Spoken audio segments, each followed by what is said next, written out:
Welcome to Chautauqua People. My name is John V. Our guest today is Bijou Miller. Many of you will know Bijou for her work collecting postcards and sharing that historical set of documents. More about that later. Bijou, you come from a multi-generational Chautauqua family.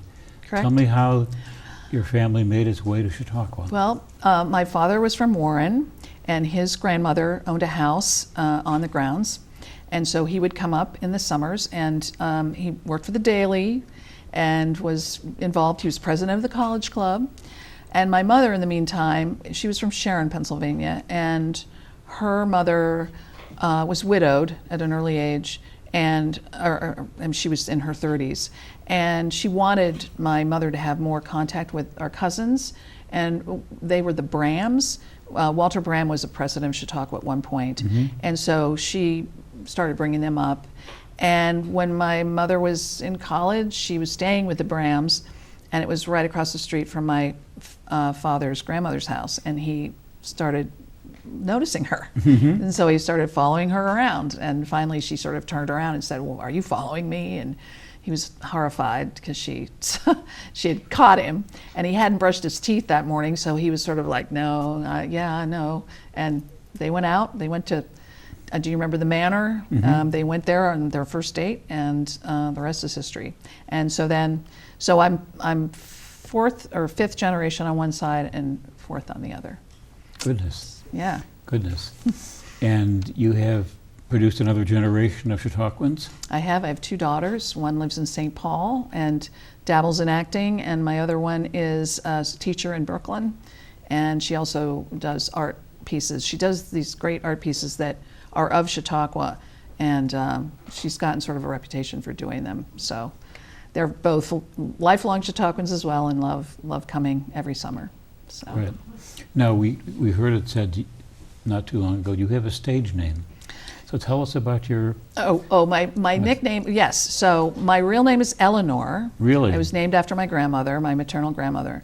But when my dad was stationed in, he was in the Navy, and he was in French Morocco during the Korean War, which, go figure, not sure why he was there, but he started thinking about me, because my mom was pregnant with me in the States, and he sent her a letter, which I recently found. My mother had told me he sent this letter, but I had never seen it, and I found it. And at the very end of the letter, he says, "I've had this quirky idea that we make a nickname for the fetus out of our names. So Bill, B-I, and then J-O-U, it's a French word meaning jewel, but my mother's name is Julia, so Bijou, and that's how I got it. And when I was 3, they started trying to call me Eleanor, and I said absolutely not. So I've always been Bijou. Yeah. So did they call Eleanor for school? Yeah, all that stuff. Yeah, that was sort of annoying. Yeah, Eleanor, and still all my legal things, my passport and my bills and, doctors, they all call me Eleanor, and I hate going to the doctor. Sort of partially because of that, but anyways. Yeah, let that slide. Now, you had a career in theater. Tell me about your college education, what you did, and then how that led to theater. So I always wanted to be an actress, and I sang from an early age, and I was taking voice lessons in high school, and I went to Ithaca College for 2 years, but it didn't agree with me. So I auditioned for 2 conservatory programs where I'd have to start all over again. One was Carnegie Mellon, and one was SUNY at Purchase, State University of New York, which was just starting out. There are a lot of famous people that came out of Purchase now, Stanley Tucci and a lot of people. But anyways, I got into both, but I wanted to not give my parents such a financial burden, and even living out of state, SUNY was so much cheaper than Carnegie Mellon, so I said, okay, I'll go to SUNY Purchase, which was the greatest choice I could have made. I loved it there, and I had 4 years there, moved directly to New York after graduation, and you have to fight to get your equity card, and so I started going to auditions, and I pretty much within 6 months I got my equity card doing children's theater, which I worked for a really good company called Theater Works USA for a number of productions, and we would tour all over the country. And we ended up, one play, a musical that I did, was about Eleanor Roosevelt, really? Funnily enough. And it became a full-length musical. Eventually, I did it out in Seattle. But we also did excerpts of it at the White House during the Reagan years. And for Eleanor's 100th birthday, we did a presentation in the East Room for all of his surviving children and relatives and Nancy Reagan. And that was quite an experience. I had one, Elliot would call me Mom, and they were very nice to me. And so I got to know a couple of them, of the kids, Elliot and James, FDR Jr. So that was really an experience for me. So what followed? How long were you doing the acting work? I did it for a while. I did it for about 10 years, and then, more than that. We got my husband and I got married in '83, and then we had started having kids at '90. So I would say it was about 15 years that I was pursuing acting, and I did a TV movie. It was a PBS movie about witches, the Salem witch trials. I played a real person, Sarah Good, and I had this 3-minute scene with Vanessa Redgrave where I went into labor, and she was amazing. She was supposed to be massaging my back, and I had bruises on my back after that. We filmed that scene. It was hilarious. You can still see it on YouTube or something. Yeah. But anyways, and then I got hanged later, so it was fun. Oh, But then once I had kids, it's very hard, especially in New York, and childcare, for me to go out and audition, and my heart really wasn't in it.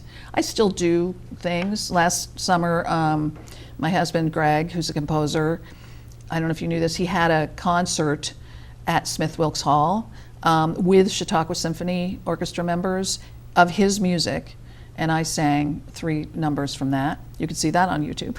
Anyways, and it was a wonderful experience. So, and I do play readings in Chautauqua for my friends, and if somebody said, "Hey, you want to be in a play?" I'd say, "Sure." Just tell me when and where. Now, you were mommy to 2, and you lived in New York City at the time? Yeah, we still do. We've been there for 46 years, I think. Yeah, we moved there in '79. Was it difficult raising kids in New York? I thought it was going to be, but it turned out to be incredible. I was worried about the schools, and I was worried about, as I said, childcare isn't cheap. But it was great because we could take them to museums, we could take them to the park. We lived near Central Park. And then when they reached school age, there were some really, really good public schools that I got very involved in. And they eventually went to very good schools all throughout. They went to Bronx Science, which is considered a very good school, and then went to Hamilton College. They both sort of went the same route. But I didn't find it difficult at all. I'm very glad I didn't move out of New York City, because I don't know, it's a great city, and I'm so lucky because I have that and I have Chautauqua. Yeah. Great mix, isn't it? Yeah. And very different each in its own. Totally. But very successful in its own way.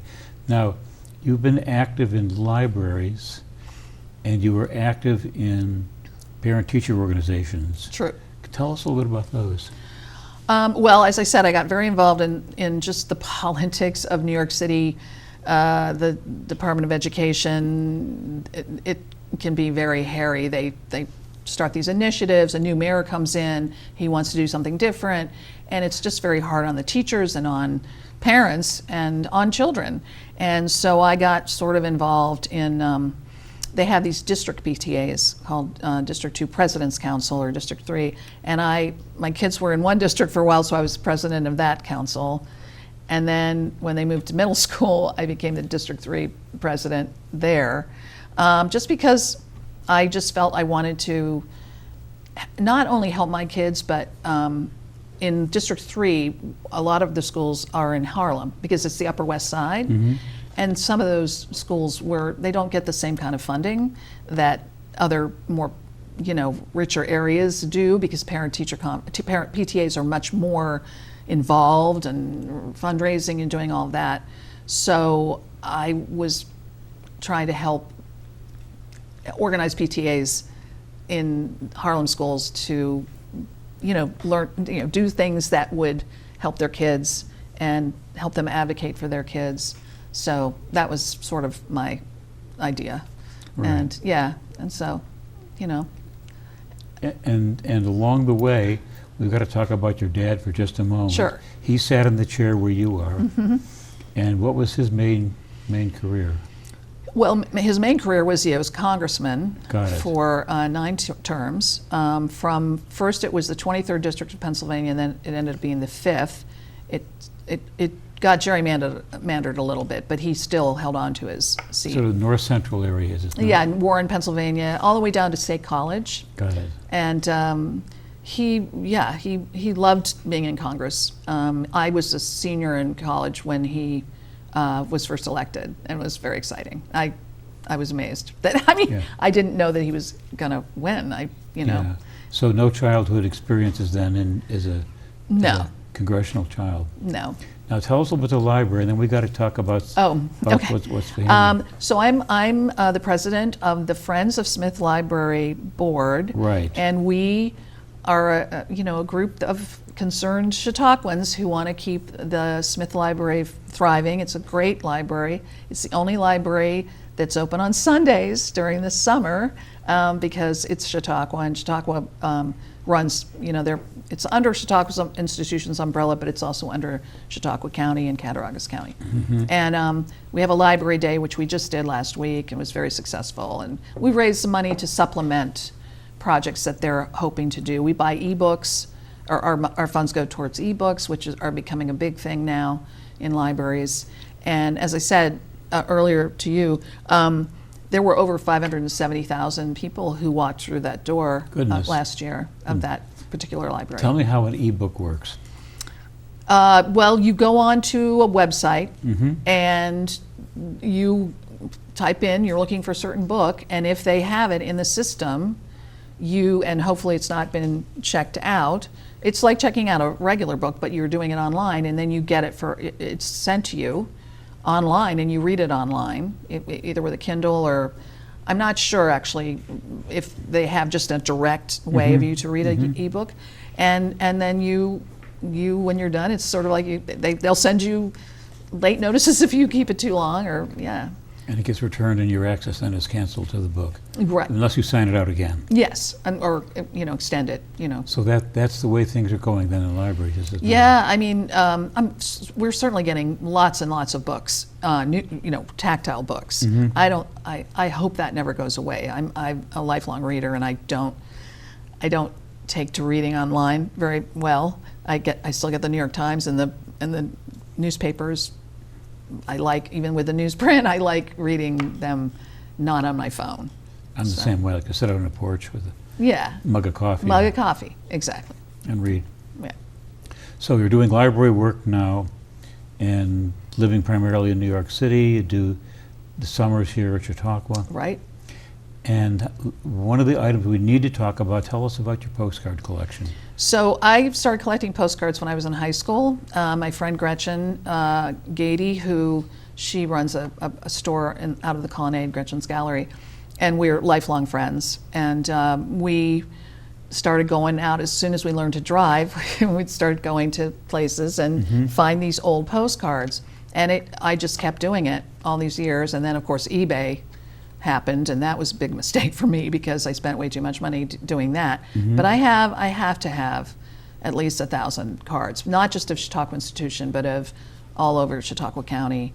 And at one point, somebody knew I had a lot of postcards, and Chautauqua's birthday is this week, and it's called Old First Night. And for a number of years, I did a PowerPoint presentation during Old First Night called Postcards from Chautauqua with this guy, Dick Carslake. And it was a big hit, and we loved doing it. And they would be up on the PowerPoint, and then we would find cards that had really silly or interesting things to say on the back of them. And sometimes they were just hilarious, so people would say the silliest things. And also, it's just so great to go back and look. And so last year, for the 150th anniversary of Chautauqua, I decided on my Facebook page, every day I would post a postcard, I would post a souvenir that I had, an old souvenir, something from the CLSC. I did it every day of the season, and it was a huge hit. People really started asking to be my friend on Facebook Yeah. because they wanted to see what I was going to post next. And because it was, nobody was, I mean, I didn't think there was enough celebration of the 150th anniversary of Chautauqua, so I just wanted to do my own little thing with it. Indeed. Can we see some of these cards? Sure. This is my oldest card. It's from July 20th, 1904, and the cards before 1906 had undivided backs. Oh, sorry. So you see there's no line to write Yeah. anything. But this is a card of the lakefront, and you can see the Athenaeum when it had a lot of more steeple than it does today. And then I have this one is of the old, well, it's the colonnade. The colonnade burned down twice. I think this is obvious. Well, this is 1907, so this is probably the first colonnade. And as you can see, there's a building coming out. Or can you? Oh no, it's gone.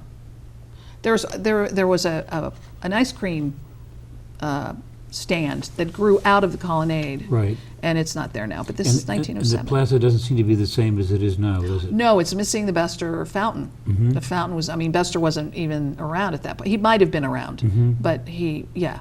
So the Bester Plaza fountain is not in that. This is the cinema, but back then it was Higgins Hall, and it was a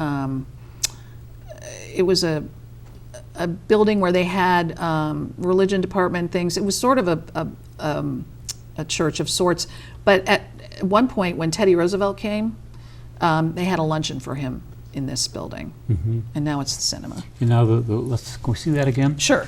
Now the windows are bricked in, and then there's like fire exits on the side, Right? and a very different entrance, isn't it? Yeah, there's no marquee. Yeah. Kind of classic with the arched main entrance there. Yeah. I got to go tease Billy about that. Exactly. Bring it back. This was more classic. Yeah. He's been here too. Oh, has he? Yeah. Yeah. Oh, good.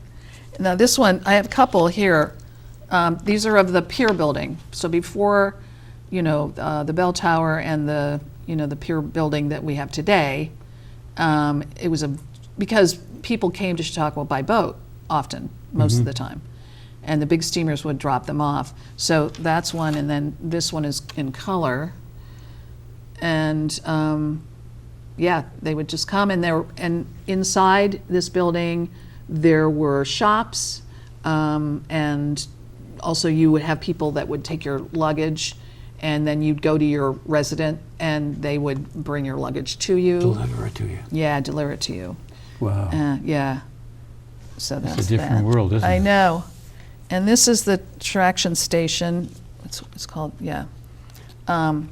Because they used to have trains that came, and they came from sort of this station is where 394 is, correct? I think it is. But they also had trains along the lake too that would come to Chautauqua. Now, was that would have been a black and white photograph, but colorized by painting Yes, or something? they colorized them at a certain point. And I have a whole bunch of different cards of the same card where the coloration is different. Really? So it had to have been maybe hand done. I don't know, but it's funny. And also they add people. I have a card of the fire of one of the colonnade fires, and there's a guy there. And I don't think he's there. I think they put him in there because he's in another card where that's not the case. So this is Heinz Beach, which we're very upset because there hasn't been the beaches haven't been open very much this past several years because of lack of lifeguards, and but as you can see, this is very popular swimming. I remember playing down there a lot as a little kid. Yeah, and this is probably what it looked like when you were there. Yeah, digging the sand. Yeah, there was sand. And there was maybe it was a floating, but a dock outside. Floating that was dock, separate. there was. So we would swim out to that. Absolutely. And Yeah. typical then- boy misbehaving out there in the dock. Oh yeah. Well, and this is also a very old card. This is the Golden Gate, when CLSC Recognition Day is on Wednesday, and when the graduating class of the CLSC, they come down the hill and they go through the Golden Gate after they say that they have read their required reading. And so the gatekeeper puts the key in this big box and opens the gate, and they go in and they go up to the hall and they get their diplomas. And who perchance will be leading them? I will be the gatekeeper. I've been the gatekeeper. This will be my 3rd year. I was the first woman gatekeeper. It sounds like Okay. something out of Ghostbusters, but yeah, I'm the gatekeeper. And I'm also, I found out this year, I am supposed to be Kate Kimball, who was the secretary of the CLSC, and she was really John Hyle Vincent's right-hand woman for the CLSC. And yeah. And then here's this, if you remember Peter's Bridge, behind the amphitheater. This is the original one, it's Now, rustic. that was the Red Bridge, wasn't it? Yes, it was called Peter's Bridge, but this is before Peter's Bridge. This was just a rustic made out of logs, and it's very sad. So was Peter's Bridge the red one that followed it? Yeah, and I'm still upset that they took that down. And it's supposedly saved somewhere, isn't it? Oh, is it? It's I don't. some Yeah, warehouse maybe. someplace. It was not in very good condition, I have to say. But Yeah. yeah, so that's sad, and that's a colorized. That's this one's from the 40s, and then they started to get a little. Yeah, that's very colorized. And then And we've had, take the bridge, can you bring the bridge back?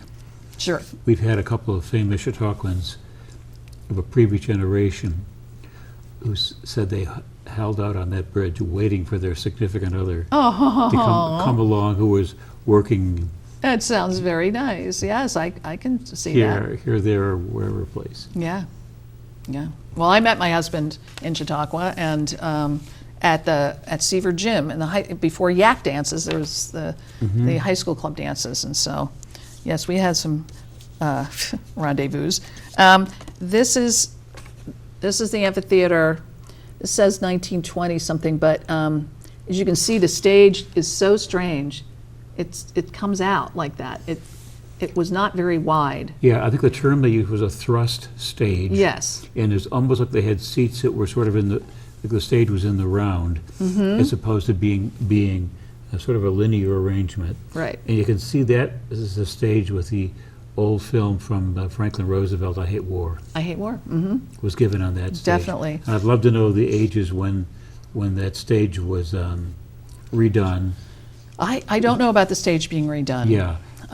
But this is now 1946, and it has been redone. And that, it's a big, And the organ is in the back there, isn't it? The famous Massey. And so that stage looks like it would be big enough for symphony as it was performed then. exactly, yeah. It says on the back of this, "How I wish you might be in this grand, big chorus with me. The amphitheater seats 8,000 performers," which I think is a little high. I don't think it really did.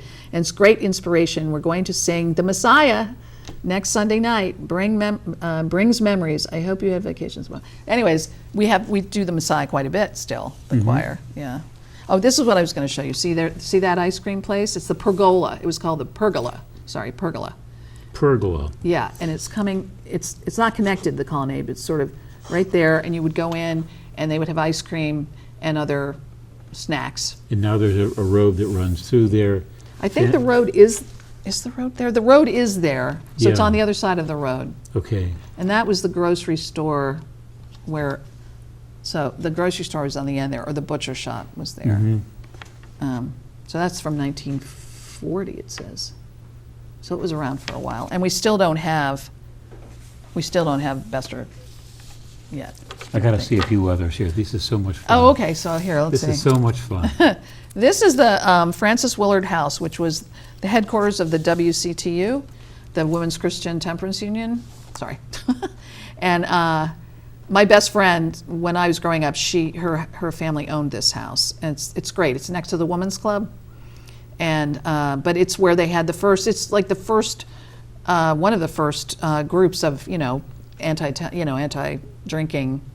And Frances Willard was I don't know if she was the founder of it, but she was, and she stayed here. And now stories it's a told about that house, and Yeah,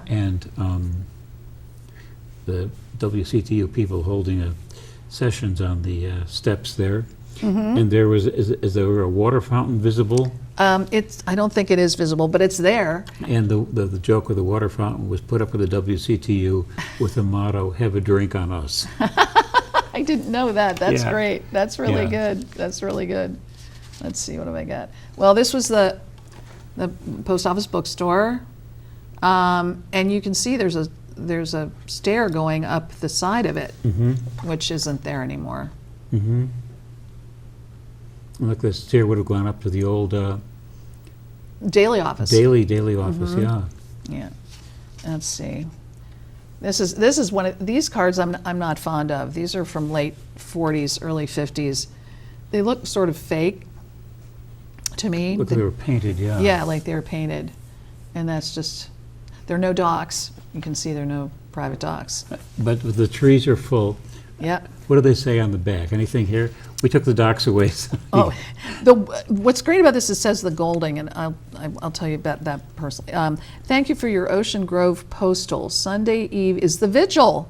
We'll send you daily with news of Recognition Week and when Dr. Cushman comes. You said that you had not heard from Dr. Durkee. Hope you hear from him. Chautauqua was full over weekends. Music is splendid. Love, Clara. You can write me. So, yeah, it's fun. that's great. Yeah, so I have these. I'll show you this really quickly. They had these throughout. These are like postcard Portfolio, huh? portfolio. Yeah, Wow. and people would collect them and keep them as a souvenir. Yeah. Let's see if there's anything else that. No, it's not. That's a weird colorized one. Mm-hmm. Very strange. So anyways, that's just the tip of the iceberg. Yeah. Let me ask a couple questions. All right. Was it popular to send postcards from Chautauqua? Yes. In fact, according to one story I heard, that after Niagara Falls, Chautauqua, the most postcards that came out of anywhere was Chautauqua. And that was sort of late 1800s, early 1900s. Because, they had a lot of photographers taking pictures and making them into postcards. They had the stereo cards, which were also nice souvenirs. So it's a popular place. It always has been. It looks like. You think of the people who would have come to Chautauqua. Oh yeah. Yes, and I was in the Athenaeum today. I remember when we were kids, there were those fancy writing tables, Oh yeah. and those were gone. So it's easy to think of the people sitting there, maple or whatever the wood was, writing postcards with fountain pens, and there were little wells like there could have been ink. Yes. Yes. Yeah. So they took them away. Yeah, they're gone. Wow, that's not nice. Absolutely gone. Now let's ask a couple tough questions. We're out of time, but I can't resist. Can we make any bigger historical stories from postcards?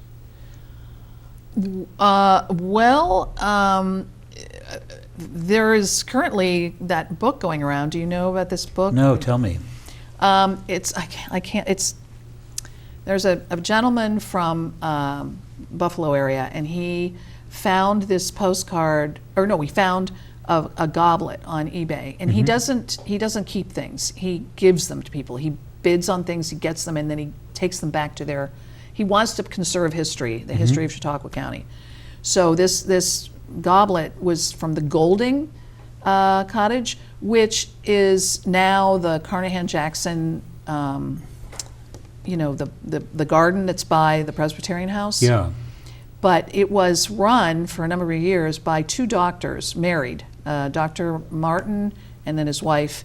Her name was Nellie Golding Martin, and they ran it. And it's a very interesting story. I can't really it's so long, I can't really get into it, but he's trying to find stories of all the houses in Chautauqua, or he started with the Golding, which no longer exists, but the Park Place next door, which is where the Martins or the Morgans and lived, but they ran the hotel next door. He found this whole treasure trove of information. He had a professional genealogist go out and find information about the Morgans. And because she had a very weird illness where she stopped aging. Mm-hmm. It's a very rare thing, apparently. Mm-hmm. And they spent most of their adult lives trying to figure out how to cure her. Mm-hmm.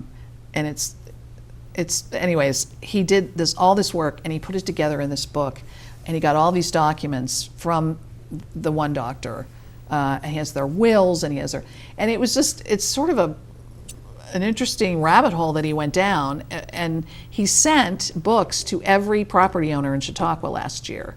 They were blank, but they had a chip of some sort that you would put in your computer. Mm-hmm. And nobody wanted to do it. They were terrified. And the Chautauqua Grapevine people were like, don't put it in there. We don't know what it is. Mm-hmm. And so just this spring, all property owners got another, it looks like the same book, but it's got writing in it. It's sort of spooky. And it tells the story of these two doctors. Wow. And yeah, it's fascinating. He actually spoke at the library yesterday, and I went and heard him. Really? Yeah, Really? because he was a mystery man. Nobody knew about this guy, and who is he? And he just said, I love history. I wanted to do this. I had some money I wanted to spend on this, and he did. Mm-hmm. So it's fascinating. So yes, I do think, and he collected postcards, and he has on the cover is this postcard of it's the beach outside of the Pier building. Yeah. It's turn of the century, and it's got a lady sitting there in, it looks like 1800s. Mm-hmm. So he used that postcard for the cover, and there are postcards in the book, like copies of them. So yeah, I do think postcards can give you an insight. Also, reading what they say. Yeah. Oh, I went and saw John Philip Sousa yesterday. Yeah. And, it's fun. I think we've lost something in that we don't send postcards anymore. You're right. But you may send something on Facebook or whatever posted. Exactly, and then it goes into the ether. Yeah, and these things that are on a hard copy are saved. Look at this. Century later, we're Exactly. remarking how things have changed. Absolutely. Bijou, we are out of time. Okay. But this has been so much fun. Oh, well, thank you. I had fun. And I hope you'll come back. Oh, sure. If you'll have me, sure. You bet. I'll come back. Okay. Oh, thank you. See you Thanks now. a lot, John.